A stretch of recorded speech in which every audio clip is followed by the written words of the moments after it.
Good morning. I'm Renee Skinner, and thank you so much for, whoa, does this thing work? Thank you so much for joining us on the Morning Brunch. I'm Nathan Kitchens. Welcome. All right, here's what's on the menu for today's brunch. We're going to take a look at our top stories from today. Then we'll introduce you to the pet of the week. And also, I'll give you a look at today's weather in our last bite. All right, well, here's what's on my plate. The Central Illinois Better Business Bureau is warning people of dating scams ahead of Valentine's Day. These scams could be anything from fake dating app profiles to spam texts from someone pretending to be someone else. The president and the CEO of the Better Business Bureau in Central Illinois says it's imperative to be cautious with who you talk to online. If you or someone you know is thought to be part of a dating scam or any online scam, you're encouraged to call the Better Business Bureau. And of course, this story was on my plate because it's very timely. Valentine's Day is approaching, and it's kind of sad that scammers will resort to preying on people who are searching for love and who want a connection with someone else and who want something meaningful. And yet these scammers are putting up fake dating app profiles. They're catfishing. Catfishing, that is a thing. Remember, they created a whole show on MTV about it. Yeah. So, I mean, it's just sad that scammers are doing that, but you have to be careful. And that's why I wish, you know, the dating landscape of our society were different. Like, I wish we could go back to the old days where you meet people face to face. Yes. My parents met at a library. Aww. A library. So, and who's heard of that nowadays? You know, you don't hear about, you know, people meeting other people at a library. So just be careful if you're on the search for love and you find yourself on these dating apps. You got to really, you know, be on your guard. For sure. It's good to get the word out there about these scams because they are everywhere. And I see the stories like on Dr. Phil and some of those stories scams, are hilarious. They're not funny. They make for good TV. Oh, yeah, that's what I mean. You do kind of wonder like how they fell for it. And they're when it gets to the point where you're sending a bunch of money to somebody you've never seen face to face. Yeah, they never video chat you. They never call you. I remember one woman on that show, she had sent like over $500,000 to a person she had never even heard his voice. Scary. How could you like get to that point? And they get people who are very vulnerable. You know, they somebody who just lost their loved one. They're lonely, they're lost, and they're looking for that second chance. And they think they've found their Prince Charming because they find somebody who's telling them what they want to hear. So they love it. But then they go online and they find that these people who are doing this are actually just copying and pasting from some source. And you could actually find it, and it wasn't their own words. Right. But yeah, you have to be careful, associate the voice with the face, and, you know, make sure you know that they're a real person before you even set up a date to go meet them. And absolutely. If they're always making excuses to not meet with you, then yeah, that's a red flag. If you go out on a date, you send them through me, buddy. I'll sniff out the fake ones, okay? But I would love, you know, to meet my significant other whenever that comes, you know, face to face. I don't want to, I'm not a big fan of the online stuff. I don't have any online stuff right now because it costs money, and I don't know, I just don't care for it. Well, when you meet your future wife, what are you going to be ready? What are you going to say? I don't know. You're going to know when she walks through the door. I feel like men are you're just going to know, I think. I don't know about that, but okay, we'll see. All right. You never know. All right, well, here's what's on my plate today. Coca-Cola is taking a nostalgic tone with their latest flavors. The company announced that it will introduce new cherry float cola. It's designed to give the taste of a float without ice cream or dairy. Ooh. The company says the new addition to its cherry line reflects a, quote, growing demand for nostalgic flavors reimagined in modern ways. Coca-Cola is also bringing back its cherry Diet Coke, yuck, which was discontinued in 2020. I am one person, I don't like cherry flavored anything when it comes to soda. It's just not good. Never been a fan of it. No, it is too good. I have had root beer float like soda, and I think that's pretty good. Or like the ice cream sundae. I know A&W came out with like ice cream sundae soda. That might be it was really good too. But the cherry float, I'm not so sure about that. But my dad's a huge cherry person. He buys anything cherry soda related, so I know he'll love this. But maybe if you were to try the cherries that aren't like loaded with syrup and haven't been saturated in sugar, for hours. Have you ever had natural cherries like you get it at the grocery store? I have before. And they have seeds in it and They're everything? okay, yeah. Oh, well, I was going to offer you something else, but yeah, but I don't know. I like cherry. Too much of it can leave a bad aftertaste, though. I agree. I like the joy of having ice cream in my soda, though. So the appeal isn't quite there for me because I like being able to scoop out the vanilla and drop it in the soda and watch it fizzle and stuff like that. Oh, my goodness. So I don't know. Just my preference. Yeah. Well, all right. Oh, go ahead. Oh, no, I was just going to say, if you're into those nostalgic flavors, if it kind of takes you back, then at least something to look forward to from Coca-Cola. For sure. All right, so we've got to make a question of the day. What's your favorite single line in a song? Oh my goodness. Like, that's one of those things, like, there's so many lines and so many songs, they all just kind of gel together that I can't remember what songs. There's songs about, just happy songs, like pop singers and stuff that I love. I'd say, like, the lyrics that stand out to me are, like, I listen to a lot of Christian music.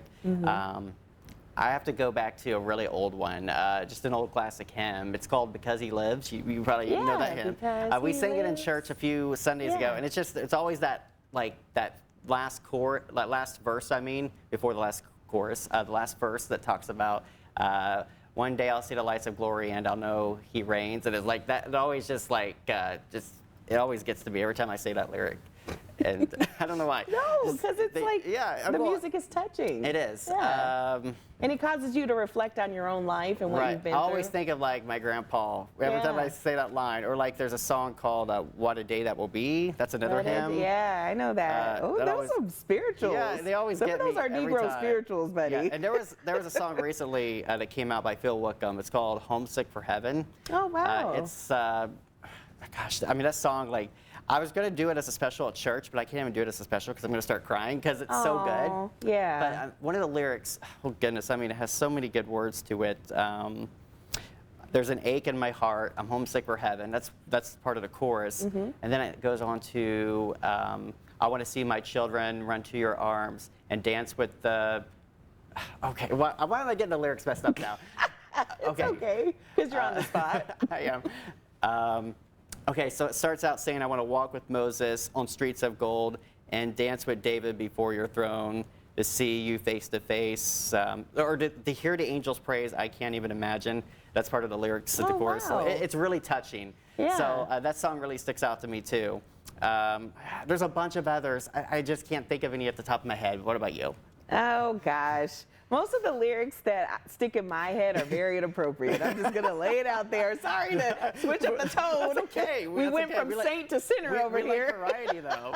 But one of my favorite lines is in a rap song. One of my favorite rappers is Jay-Z, and he says, if you grew up with holes in your Zappa toes, you'd celebrate the minute you was having dough. And what that means is Zappa toes is Spanish for shoes. And he's saying if you grew up with holes in your shoes, if you all of a sudden had wealth, you'd be celebrating too. And a lot of times I think people think, oh, rap music is just about, celebrating you have money and this and that. But really these rappers, they come from impoverished areas. Oh, yeah. And so they come across all this wealth and success. And that's why you hear a lot of rappers saying, I have this chain, I have this home, I have this car, because they came from such poverty. So that's been like one of my favorite lines, ever. That Jay-Z has said in his rap lyrics, so that would be my favorite. But all the other ones are too inappropriate. Parental, what does it has to go? Parental advisory. That little sign. PG-13. Yeah, I'd be bleeping. Mark would have to bleep me out. Beep, beep, yo, beep, and a beep. So we're not even going to go there. Sometimes rap does resonate. I love NF. He's a rapper. Yeah, his songs absolutely. are good. I mean, he is such a talented writer. Yeah. And his songs, I mean, he's written so many songs over the years. So I love his songs. There's Forrest Frank. He's probably not necessarily a rapper, but kind of like that. His songs, he has a song called, I think it's Jesus Turns My Lemons into Lemonade. Oh, all right. I guess kind of going along the lines like he turns small things into big blessings, or he feeds 5,000 people with 5 loaves, 2 fish, that story. But it's I got you, buddy. It's okay. All right. There's so many great songs and great lyrics. I wish I could tell you, but they're just not coming We to my have a head. whole I'm minute. sorry. You can go ahead if you have one more. I don't know. All right. I've stumbled enough, so. That's okay, buddy. Well, we're going to go ahead and take a commercial break, but we've got your pet of the week coming up after this. Don't go anywhere.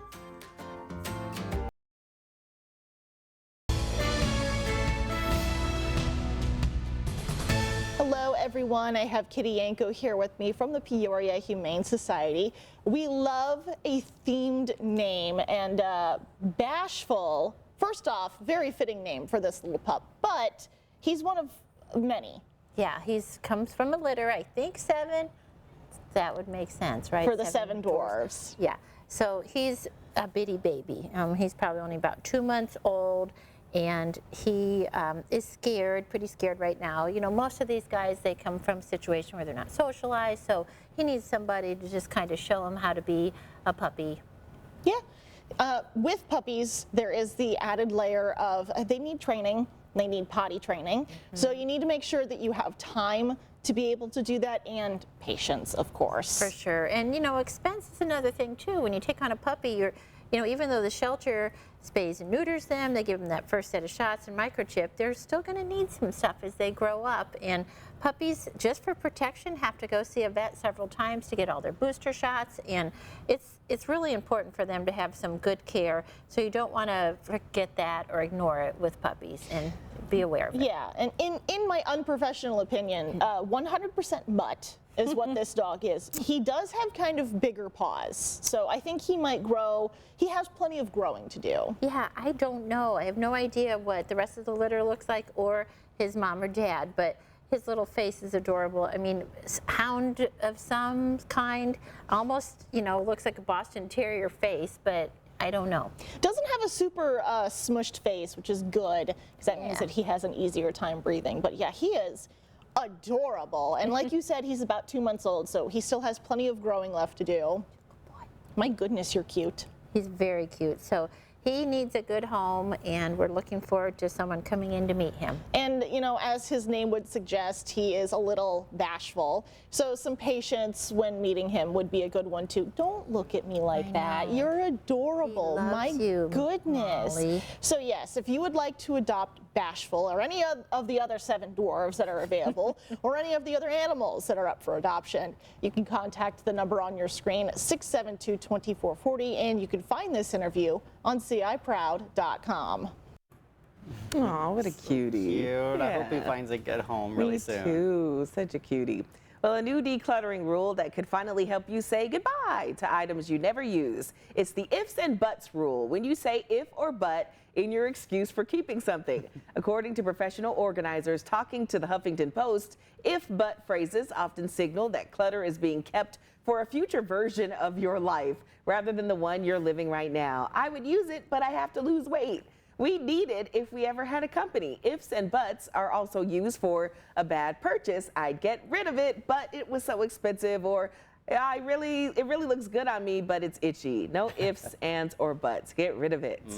That's a good little rule if you're trying to declutter your life. Absolutely. I'm guilty. I have got so many clothes that I've got some more like expensive clothes that were like handed down from like one of my aunt's kids, or my cousin, but they're not comfortable. They're nice clothes, but they're not comfortable, so I don't wear them, but I keep them because, they're nice. And I don't, even though they're just taking up space that I don't need. Yeah.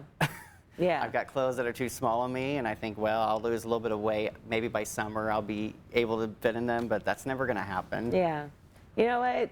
I refuse to give away anything. Because my thing is not, oh, can I use it now? My thing is I worked hard for it, so I'm keeping it. Yeah. So you could say maybe I have a hoarding problem, but I just refuse to give things away, especially if I bought them. I'm not giving them away, and so I don't know. I just think, I don't know, get a storage unit, do your thing, It doesn't matter to me if you keep your things or if you don't. If they're your things, treasure them. That's all. Yeah, if you, there's nothing wrong with needing a storage place to rent out so you can put your extra stuff if it really, because sometimes things mean a lot to people. They're sentimental, somebody special in your life gave it to you, and you don't want to just hand it away. Yeah. So it's hard. It's hard to part ways with clothes. I have this emotional attachment. So. Me too. I feel it. Well, if you're looking for a new job, there's apparently one skill employers value most right now. LinkedIn career expert Catherine Fisher says candidates who demonstrate their fluency in AI are more attractive to a hiring manager.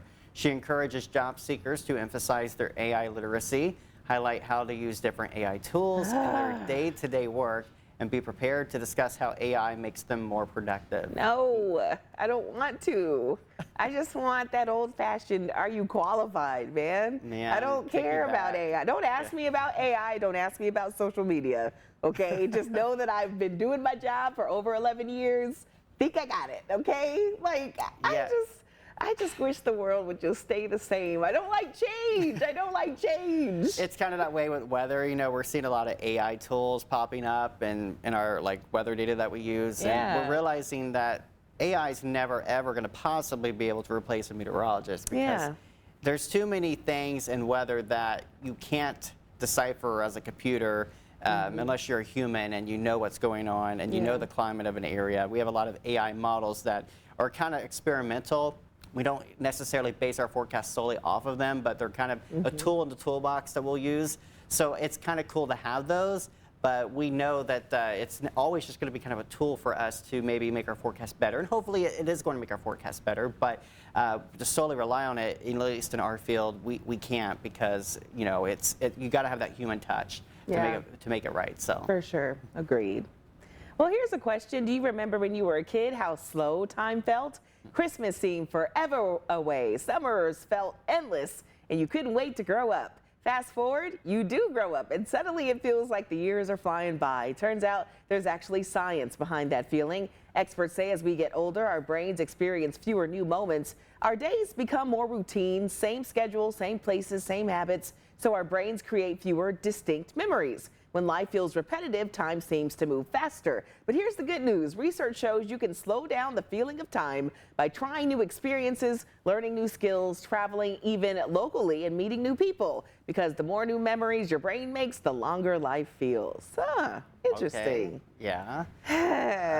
It talks about how slow time went as a kid, but I don't really think time went that slow as a kid for me. I don't think so either. Because, I mean, I know when I was a kid, I never wanted to be an adult. Because I guess I looked at my parents and thought, man, what a sad life. Work your tail off day in, day out. Yeah. And, you know, because my parents weren't kind of going like extravagant vacations or anything like that.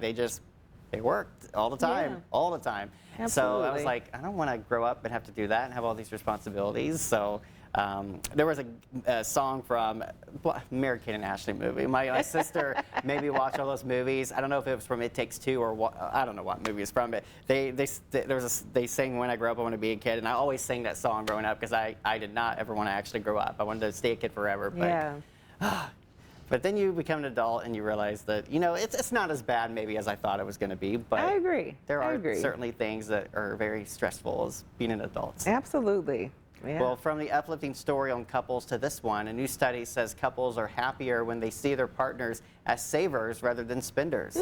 Researchers at the University of Georgia surveyed couples about their spending habits and income, as well as their satisfaction levels with their marriage and their finances. The researchers found that couples were happier when they thought their partners were saving more than they were spending, even if that wasn't actually the case. The research showed that each partner's happiness was closely tied to the other's financial behavior, and researchers say honest conversations about money can help couples understand each other better. Look at that couple holding some wine. Aw. Yeah, baby. That's yeah. nice. Ooh, Cheers. Yeah. Cheers, darling. Oh, give me that dollar. Give me that. Come on, Mark. Keep the video going. No, I'm just kidding. I don't know. Always talk about money. That should be definitely the one thing you communicate with your partner. Communication is so important. Money. Yeah, you got to talk that through. There's no, I bought a car the other day, babe. No, before you make, especially those large purchases, I don't think I'm going to mind if my husband stops at the store to get toothpaste or, you know, whatever. But if you buy a car, yeah, you definitely need to talk to me before you do that. By the way, I just casually got, like, I bought a car. I bought a Lamborghini a few days ago. Yeah. Hope that's okay. No. So Now, if you are just dating, then that's a little different. Like, you Yeah. know, but as you're dating, you know, your spending habits, your partner's going to be looking You at gotta your take spending notes. habits. You're like, Yeah. okay, do I really want this? Absolutely. Somebody who's not responsible all the time. Right. But So, yeah, money can destroy relationships. Sure It can. it can make people angry and go crazy. So you do have to communicate that. for sure. All righty. Well, we're going to take a commercial break, but we've got your last bites coming up. Don't go away.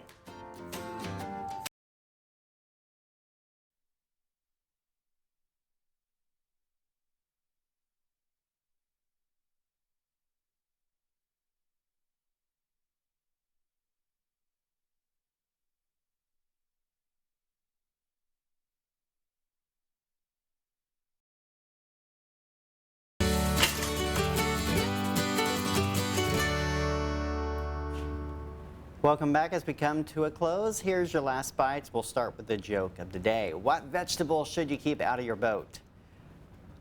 I'm thinking of vegetables, carrots, broccoli, kale. Think about something that might go with the idea of something bad that could happen if They go rotten? They go a leak. a leek? How am I supposed to get that? I know, That is that not was- the number one vegetable that pops up in my mind. Definitely would not. I don't even know what a leak is, to be honest. So. I think I know what it is. Isn't it that? Who eats leeks? I don't know. Oh, if you do, email us, please. We want to Please. know. Yeah, send me pictures. Well, what about that forecast, buddy? Yeah, it's chilly out there right now. We are cloudy across much of central Illinois. Temperature at 30 degrees. Our high today will get up to 36. Might see a few flurries out there. And then for tonight, we'll see a temperature down to 27. So at least we're not going to fall back into teens like we did last night. Early tomorrow, there could be a light wintry mix. Areas to the east of Interstate 39, so over towards Pontiac, you might have a few slick roads to deal with early tomorrow. We'll see a high of 41 tomorrow afternoon, breezy. And then for the weekend, we've got colder weather Saturday, sunshine, and then warming up in a huge way next week. We've got highs by Tuesday up to 57 degrees. Wow. I just wish we could get just a little more sunshine. Yeah, it's so dreary. We don't get enough sun in the winter. This is Yeah. our cloudy season that kind of goes from November through February. So, Yeah. but sunnier days are coming. Good So. deal. All right. Well, thank you, Nathan. That's all the time we have for you all this morning. Have a great day, and we'll see you tomorrow.